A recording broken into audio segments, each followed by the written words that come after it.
পেয়েছি পেয়েছি, একটা বিশাল বড় পেয়েছে। দেখ, দেখেছিস? দেখ দেখ দেখ দেখ দেখ দেখ, এখানে আওয়াজ দিলি? উড়ি বাবা রে, দেখেছিস? এটা বেশ কার্যকরী তো। এই পেয়েছি, এই দেখ, এই দেখ, পুচকা পাচকা। চিরুনি ভাজে ভাজে রয়েছে। এই জন্য ভালো করে ধুয়ে কি? এই দেখ, ই বাবা, এই ও মাই গড। বন্ধুরা, আমার মতো এই সমস্যায় অনেকেই ভুক্তভোগী।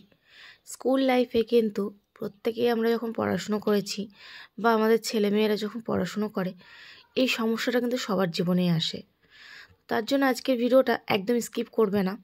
আর এখানে দেখো, আমি একটা গোটা পেঁয়াজ নিয়ে মিক্সিতে পেস্ট করে নিয়েছি। আর কয়েক কোয়া রসুন, প্রায় 8-10 কোয়ার মতো রসুন, সেটা ভালো করে খোসা ছাড়িয়ে নিয়েছি। আর এদিকে আমি নিয়ে নিয়েছি ভাড়কোকর নারকেল তেলটা। তোমরা যে কোনো কোম্পানির নারকেল তেল নিতে পারো, তাতে কোনো প্রবলেম নেই।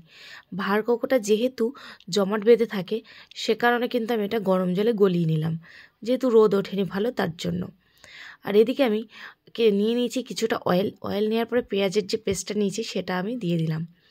এবার আমি কিন্তু আঁচ কমিয়ে মিডিয়াম টু লো ফ্লেমে এই পেঁয়াজ ভাজার তেলটা ভেজে নেব। তার কারণটা তোমাদের সাথে অবশ্যই আমি শেয়ার করব। কারণ হচ্ছে পেঁয়াজের যে একটা উগ্র গন্ধ থাকে, যদি তোমরা ভেজে নাও তেলের সাথে দিয়ে, তাহলে কিন্তু কোনো গন্ধও থাকবে না, আর এটার কার্যকারিতাটা আরও বেড়ে যাবে। তেলটা দেখতেই পেলে প্রায় কতটা মজে এসেছে। এই সময় কিন্তু আমি তেলটাকে সেঁকে নেব। প্রত্যেকটা ধাপ যদি তোমরা ফলো করো, আশা করি আজকে ভিডিওটার মাধ্যমে অনেক অনেক উপকার পাবে।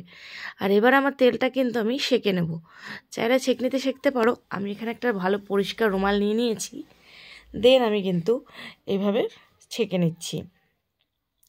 ছেঁকে ভালোভাবে দেখো, এই যে ছাঁকনিটা ফেলে দেব, আর এই যে মেন যে পেস্টটা বেরিয়েছে সেটা কিন্তু আমি রেখে দেব। এবার এই তেলটা আবার আমি কিছুক্ষণ ফুটিয়ে পেঁয়াজের যে জল ভাবটা সেটা কাটিয়ে নেব। দেখো, এবার অরিজিনাল তেলটা চলে এসেছে। আর এর মধ্যে আমি দিয়ে দেবো থেতো করা রসুন কোয়াগুলো এবার। আর এরপরেই কিন্তু মেন উপকরণটা তোমাদের সাথে শেয়ার করব। হ্যাঁ বন্ধুরা, আমাদের যারা উকুনের সমস্যায় ভুক্তভোগী, ঘরোয়া এই টিপসটি ব্যবহার করলে অতি সহজেই এই সমস্যা থেকে সমাধান পাবে। আর এখানে আমি কিছুটা পেঁয়াজের রস কাঁচাই রেখে দিয়েছিলাম। এবার আমি এই যে তেলটা ভেজে নিয়েছি, এই তেলটাকে ঠান্ডা করে পেঁয়াজের রসটার সাথে মিশিয়ে নেব। কারণ কি বন্ধুরা, বললাম যে যদি তোমরা খুব ভালো উপকার পেতে চাও, তাহলে কিন্তু অবশ্যই তোমাদের এই টিপসগুলো ফলো করতে হবে। তো দেখো, মামপুষনা স্কুল থেকে অনেক অনেক উকুন নিয়ে এসেছে, কিছুতেই ভালো হচ্ছে না। ওষুধ দিচ্ছি, কিন্তু কি বলো তো, এই আজকে কমছে আবার হচ্ছে। কি সমস্যায় আছি, অবশ্যই সেই ঘরোয়া টোটকাটা আমার শাশুড়ি মায়ের কাছ থেকে শেখা, সেটাই আমি অ্যাপ্লাই করলাম। তো দেখো, প্রথমে কিন্তু চুলগুলোকে ভালো মতো আঁচড়ে নিয়ে বেছে নিতে হবে। দেখেছি ভালোভাবে বোঝা যাচ্ছে না, ধরতে পারা যাচ্ছে না। এবারে এরকম শীতে শীতে করে এর মধ্যে কিন্তু এই যে তেলটা ঠান্ডা হয়ে গেছে সেটা কিন্তু দিয়ে দেবো। পুরো একদম গোড়ায় গোড়ায় ভালোভাবে তেলটা দিতে হবে। আর হ্যাঁ বন্ধুরা, ওই যে রসুনের শেঁকাগুলো, সেগুলো কিন্তু ফেললে চলবে না।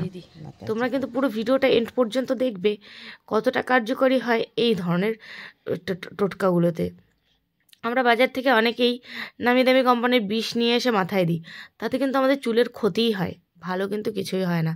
কিন্তু এই ঘরোয়া উপায়টা যদি তোমরা ব্যবহার করো, আমি মনে করি তোমরা ফল পাবে। আমি 100% ফল পেয়েছি, তোমরাও পাবে। তো দেখো, এভাবে কিন্তু পুরো মাথাটা তেল দিয়ে ভালো মতো করে বেছে এবার 2 ঘন্টার জন্য রেস্টে রাখবো। মাথাটা ভীষণ পরিমাণে চুলকাচ্ছে, তাই আমার 2 ঘন্টা রাখতে পারিনি, কারণ মামপুসোনা খুব চুলকাচ্ছিল বলে বিরক্ত করছিল। যাই হোক, এবারে কিন্তু এই যে দেখো ভাজা রসুনগুলো, সেগুলো কিন্তু গুঁড়ো করে মাথার এই শীতের তেলোটাতে দিয়ে দেবে। রসুন ভাজার যে একটা গন্ধ, সেই ঝাঁঝটা কিন্তু উকুন নিতে পারে না, যে কারণে কিন্তু উকুনগুলো খুব তাড়াতাড়ি ঝরে পড়বে। আর হ্যাঁ, একটাও মরবে না, কিন্তু জ্যান্ত অবস্থাতেই তুমি তাদেরকে পেয়ে যাবে। তো দেখো, এবারে আমি কিন্তু কিছুক্ষণের জন্য রেস্ট দেবো। রেস্ট দেওয়ার পর ভালো মতো মাথাটাকে আঁচড়ে নেব। আঁচড়ে নিয়ে কিন্তু আমি এবারে একে একে তোমাদের সাথে প্রমাণটা দেব কিভাবে আমি খুব সহজেই মাথার ভেতর থেকে উকুনগুলোকে নিয়ে আসতে পারি। প্লিজ বন্ধুরা, যদি তোমরা আজকের এই ভিডিওটা ভালোবেসে থাকো, অবশ্যই আমাকে কমেন্ট করো যে কারা কারা উপকৃত হয়েছ। আর হ্যাঁ,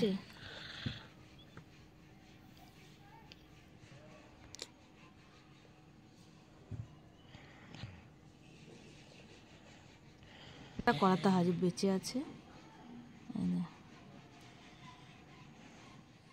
বাবু জানিস কি তেল খেয়ে মানে রসুন তেলটা খেয়ে একদম উকুনগুলো পুরো ভেসে উঠেছে। ওই আরে গিজি গিজি গিজি গিজি মারছি, তুই দেখছিস না কিছু না কি? ওগুলো তো সব ছোট ছোট। নেহাত ক্যামেরাটা ধরার কেউ নেই, আমি একবার ধরছি একবার ও ধরছে, তাই তোমাদের সাথে পুরোপুরি শেয়ার করতে পারছি না।